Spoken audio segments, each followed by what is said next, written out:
Hey friends, it's Aubrey. In today's video, I'm going to be showing you 4 5-ingredient recipes that you can make for your family this week. They're all super easy and simple and have minimal ingredients to help save you money. If that interests you, please keep watching. Alright, here are the ingredients for this creamy Italian chicken dish that we'll be doing. We have 1 can of cream of chicken. Normally I don't buy the name brand, but this one was on clearance, so we bought it.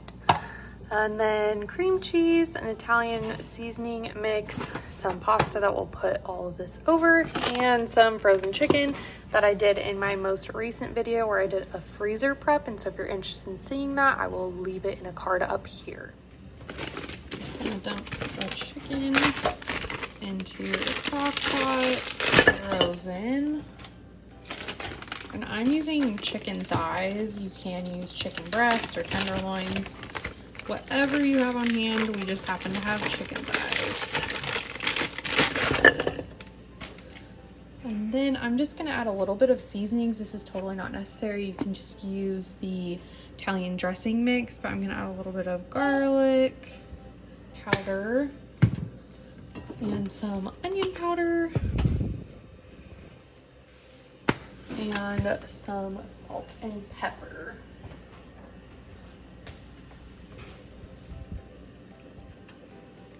Just like making sure every layer of my dishes are seasoned. And then we'll add the Italian salad dressing mix just right on top.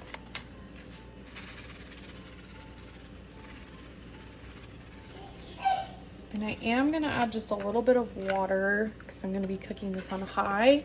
That way, hopefully it won't burn.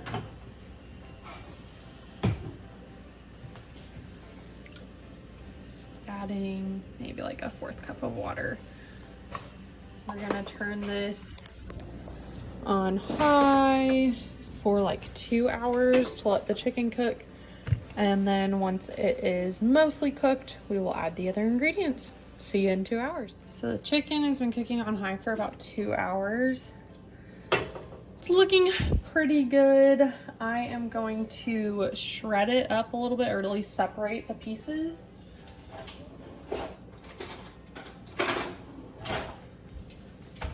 It should be mostly cooked, yeah. Ooh.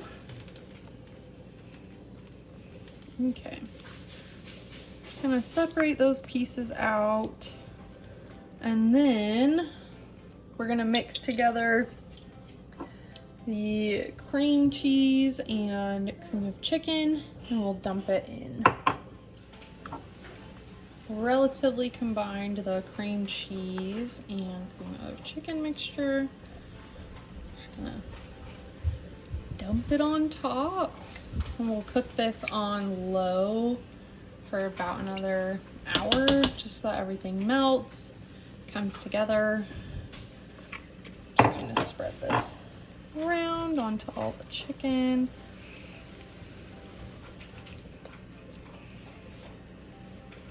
It looks really unappetizing right now. Promise you it's actually really good. This is one of my favorites. It was one of my absolute favorites when I was a kid.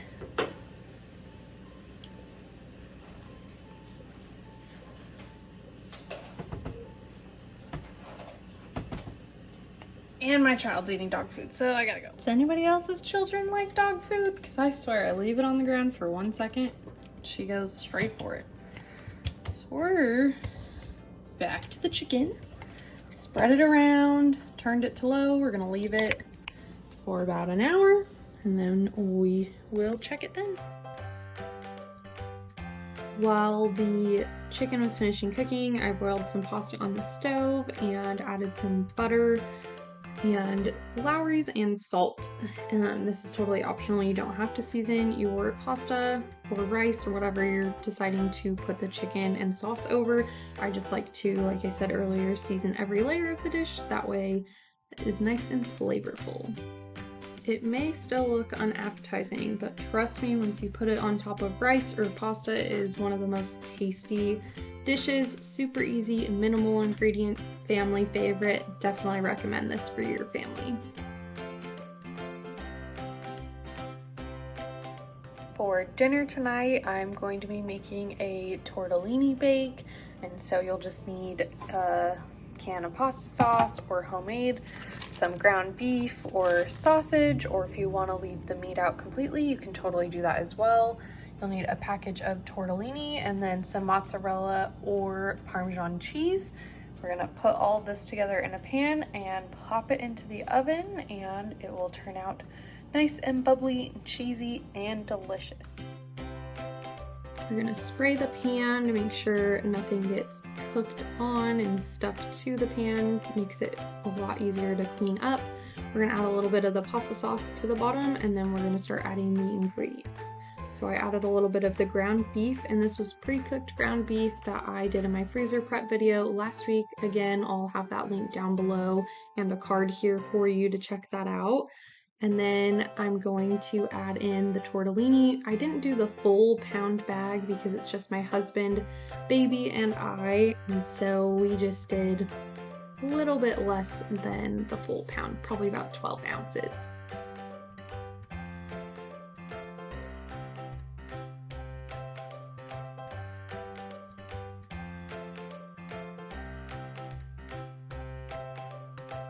I'm adding the rest of the pasta sauce and the ground beef and just stirring that around to make sure that all the tortellini is covered in the sauce.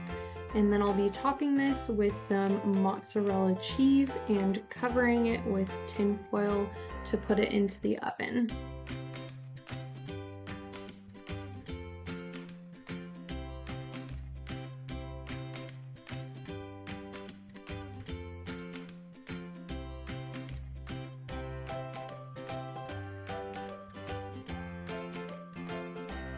This will cook in a 400-degree oven for 30 minutes with the tinfoil on, and then after 30 minutes you will take the tinfoil off and put it back in for another 5 to 10 minutes until the cheese is nice and crispy and bubbly.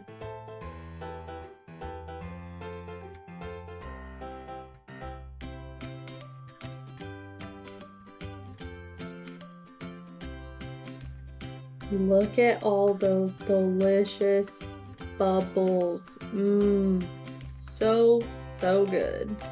We served this with some steamed broccoli and garlic bread, and it was delicious. We'll be making this one again since it was so easy and we typically have the ingredients on hand.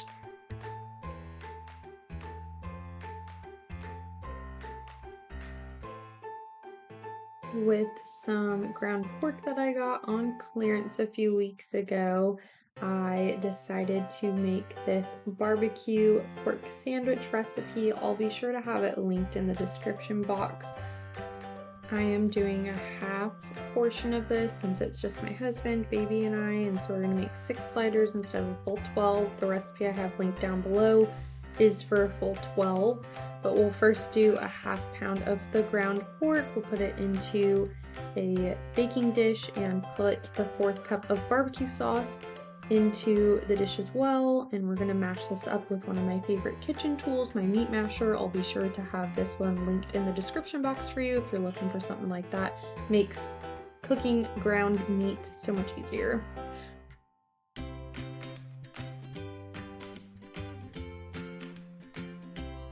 Now that the barbecue sauce and pork are mixed together in that baking dish, we're going to put it in a 350-degree oven for about 20 to 25 minutes.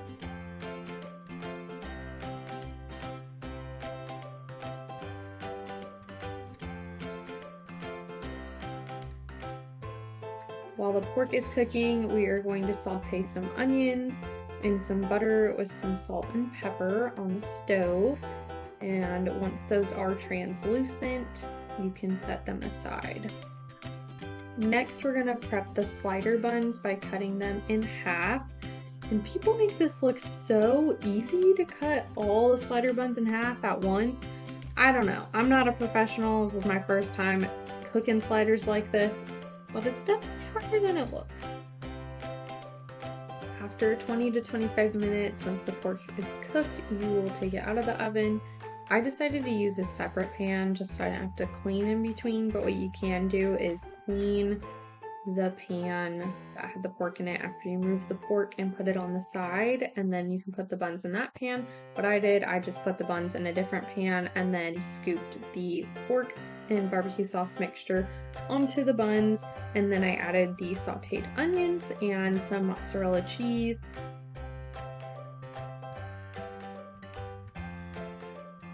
Put the top of the buns on and then spread a little bit of butter and garlic powder on it. This part's totally optional, you don't have to do it. I just thought it would make it taste extra delicious. And so we popped that back into the oven for about 15 to 20 minutes so that way the cheese could melt and get all ooey and gooey.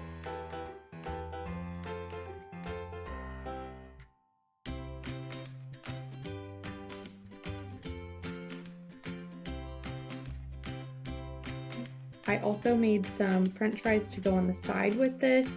I'll be having an air fryer recipe video coming up probably next week, and I'll show you how to make those in that video.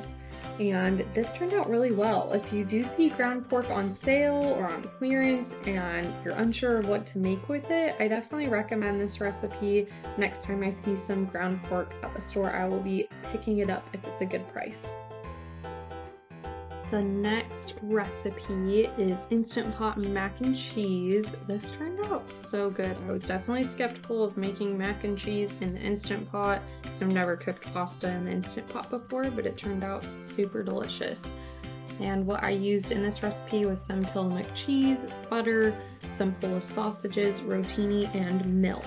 So the first thing you're going to do is add the rotini to the bottom of the Instant Pot. You can also use elbow macaroni, butterfly, really whatever pasta you have. I just happen to have rotini on hand. I'm doing about a half of the package, and so this whole recipe will be a half, but I will type out the full recipe in the description box below because this half recipe makes enough for about 3-4 servings. And so we'll cook the pasta in the Instant Pot on pressure cook for 4 minutes. I went ahead and shredded some cheese while the noodles were cooking. Once the noodles cooked, I put in about 1.5 tablespoons of butter into the Instant Pot, got that melting, and then added about a tablespoon of milk and then about 1.5 cups of cheese and stirred that around until the cheese got nice and melty. I also sauteed some Polish sausages in a pan and put that in with the mac and cheese. You can eat it just like this, but what I decided to do was add in a 6th ingredient. Again, it's totally optional, but I found some seasoned breadcrumbs in my pantry, and I love mac and cheese with breadcrumbs on top. There's just something about breadcrumbs that make mac and cheese plates and dishes like next level. So I threw the mac and cheese with the sausages into a pan and topped it with some breadcrumbs and just popped it into the oven at 400 degrees for about 5 minutes, just so that everything could meld together. And this was really good. I love homemade mac and cheese, and using the Instant Pot made it so easy, so I'll definitely be making this one again too. That is all I have for you today. If you did enjoy, definitely hit that subscribe button down below and give me a like and comment some of your favorite 5-ingredient meals. I would love to try them out. I hope you have a great rest of your week. Bye!